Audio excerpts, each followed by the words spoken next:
ये solutions topic का तीसरा पार्ट है जिसमें हम लोग अभी तक मोलरिटी के बारे में डिफ़ाइन किए थे।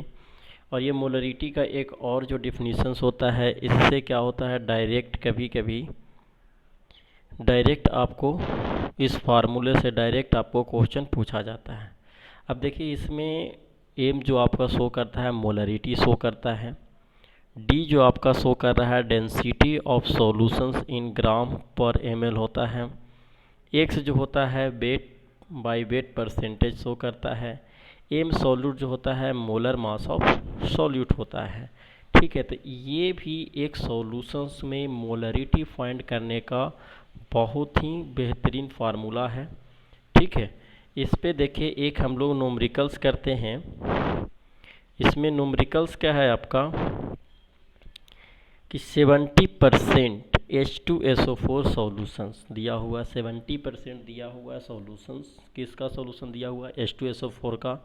और इस सॉल्यूशंस का आपके पास डेंसिटी दिया हुआ है 4.9 ग्राम पर ml दिया हुआ है। ठीक है, तो सबसे पहले करना क्या है कि आपको गिवन डाटा लिख लेना है। अब देखो वेट परसेंटेज मतलब 70%, मतलब एक्स दिया हुआ है आपका 70 दिया हुआ है, डेंसिटी दिया हुआ है, एम बताया जा रहा है जो सॉल्यूट होता था उसका H2SO4 है, तो उसका क्या हो जाएगा आपका मोलर मास आ जाएगा आपको 98 आ जाएगा। ठीक है, अब देखिए इस फार्मूले पे क्या कीजिए, आप इसको सभी को जब पुट करेंगे तो 10 हो गया, डी आपको 4.9 हो गया, एक्स हो गया आपको 70 और मोलर मास आपका हो गया 90। जब आप इसको पूरे को कैलकुलेट करेंगे तो 7/2 मतलब 3.5 इसको मोलर आ जाएंगे। तो ये कभी कभी क्वेश्चंस में, सॉल्यूशंस का क्वेश्चंस में कभी कभी डेंसिटी दे दिया जाता है, तो डेंसिटी को फाइंड करने के लिए सबसे बेस्ट फार्मूला ये है। तो इस फार्मूले को आप रिमेंबर रखें। आगे जो नेक्स्ट टॉपिक है इसमें कंसंट्रेशन जो टर्म है आपका मोलरिटी ऑफ डाइल्यूशंस है। मोलरिटी ऑफ डाइल्यूशंस क्या होता है, जैसे जो भी आपका सॉल्यूशंस बना हुआ है उसमें कुछ अमाउंट ऑफ वाटर यदि ऐड कर दिए, ठीक है, तो उस कंडीशंस में क्या होता है कि mole of solute before dilutions और mole of solute after dilutions. तो इसका जो फार्मूला हो जाता है आपका M1V1 M2V2। इस पे भी देखिए एक फार्मूला हम क्वेश्चंस हम लोग देख लेते हैं। देखिए इस क्वेश्चंस को पढ़िए। आप लोग क्या कीजिए, वीडियो को पॉज कीजिए और क्वेश्चंस को अच्छे से आगे लिखिए और फिर खुद से आगे ट्राई कीजिए। ठीक है, देखिए how much water should be added such that 200 ml of 2 molarity solutions of HCl before 0.2 molar. तो देखिए इनिशियल मोल आपको क्या दिया हुआ है, इनिशियल मोल दिया हुआ है 2 मोल, वॉल्यूम कितना दिया हुआ है 200 ml, बिफोर 0.2 मोलरिटी इनिशियल मोल दिया गया और इसमें बोला जा रहा है कि 200 जो वॉल्यूम था उसमें कुछ वॉल्यूम को क्या किया जा रहा है, ऐड किया जा रहा है। ठीक है, तो कितना वॉल्यूम ऐड किया जा रहा है आपको उसको फाइंड करना है। तो फार्मूला क्या था, M1V1 M2V2। तो देखिए इनिशियल वॉल्यूम मोल दिया हुआ था 2, वॉल्यूम दिया हुआ था 200, फाइनल मोलरिटी दिया हुआ था 2 और फाइनल वॉल्यूम V2 आप यहाँ से फाइंड कर सकते हैं। तो जब फाइनल वॉल्यूम आप फाइंड कीजिएगा तो आपको जब कैलकुलेशंस कीजिएगा तो कैलकुलेशंस करने के बाद ये क्या आ जाएगा आपको 200 ml आ जाएगा। तो वाटर ऐड कितना किया गया, देखिए फाइनल वॉल्यूम आपको 200 ml आया, इसका मतलब है कि 200 ml को आपको क्या किया गया, वाटर 200 ml आपका फाइनल वॉल्यूम आया, तो उसमें से जो इनिशियल वॉल्यूम था उसको आप माइनस कर दीजिएगा, तो ये क्या आ जाएगा आपको 800 ml आ जाएगा। इसको यदि आप लीटर में चेंज करेंगे तो 1000 से डिवाइड कर देंगे, 1000 से डिवाइड कर दीजिएगा तो आपको किस में चेंज हो जाएगा, आपको लीटर में चेंज हो जाएगा। ठीक है, इसमें एक नोट पॉइंट आप याद रख सकते हैं कि ये जो वैलिड है, ये जो वैलिड आपका है only for non reacting solutions के लिए वैलिड है। ये नोट पॉइंट में डालिए, valid only for non reacting solutions.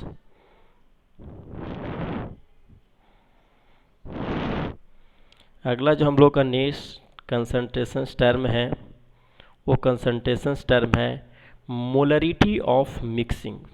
यदि आप दो मोलरिटी को किसी भी एक ही कंटेनर में, दो अलग अलग कंटेनर है जी, एक का मोलर है M1V1, दूसरा का है M2V2 है, और यदि किसी एक तीसरे कंटेनर में इसको आप रखते हैं तो इसका हम लोग मोलरिटी और वॉल्यूम कैसे हम लोग फाइंड करते हैं।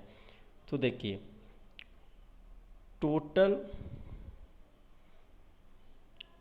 Total moles before mixing, total moles after mixing.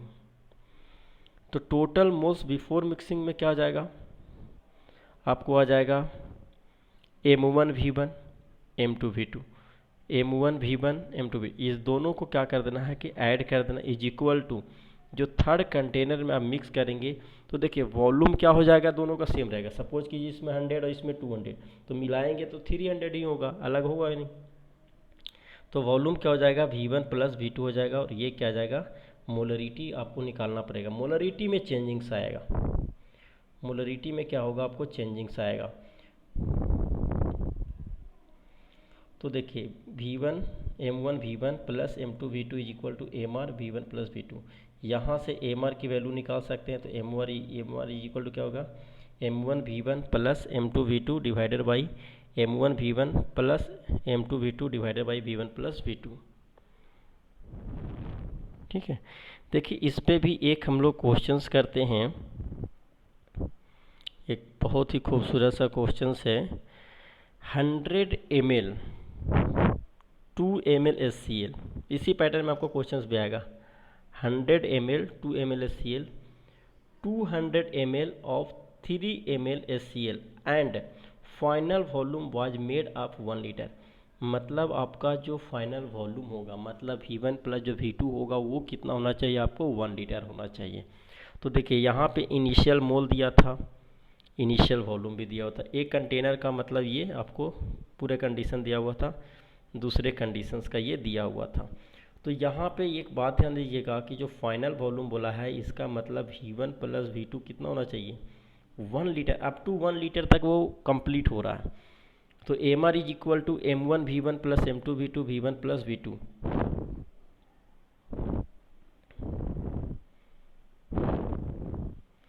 तो देखिए यहाँ पे क्या हो गया, 100 इंटू 2, 300 इंटू 2, और टोटल वॉल्यूम जो V1 प्लस V2 होगा वो 100 होगा। जब आप इसको कैलकुलेट कीजिएगा तो 0.8 मोलर आएंगे। ठीक है, इस पे और एक क्वेश्चन से आप इसको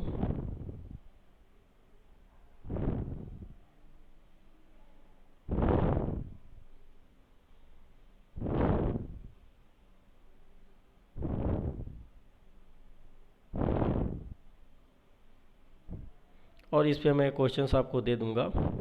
ठीक है, ऐसे आप इस क्वेश्चंस को, ये क्वेश्चंस आप इसको कर सकते हैं। देखिए यहाँ पे क्या दिया हुआ है, ये NCERT है, एग्जाम्पलर क्वेश्चंस है, 2.2 है। Calculate the molarity of solutions containing 5 gram of sodium hydroxide in 450 ml of solution. Molarity क्या होता है, molarity numbers of mole of solid given by total volume, है ना। तो देखिए आपका मोल्स ऑफ सोडियम हाइड्रोक्साइड, तो गिवन मास दिया हुआ था 5 ग्राम। सोडियम हाइड्रोक्साइड का मोलर मास क्या होता है, 40 होते हैं। तो 5/40 आप कैलकुलेट कीजिएगा तो ये आएगा। ठीक है, फिर वॉल्यूम दिया हुआ है ml में, आपको इसको लीटर में चेंज करना है, तो 450 अपॉन क्या कर लेंगे, 1000 कर लेंगे, तो 1000 कर लीजिएगा। देखिए यहाँ पे क्या कर लिया गया है,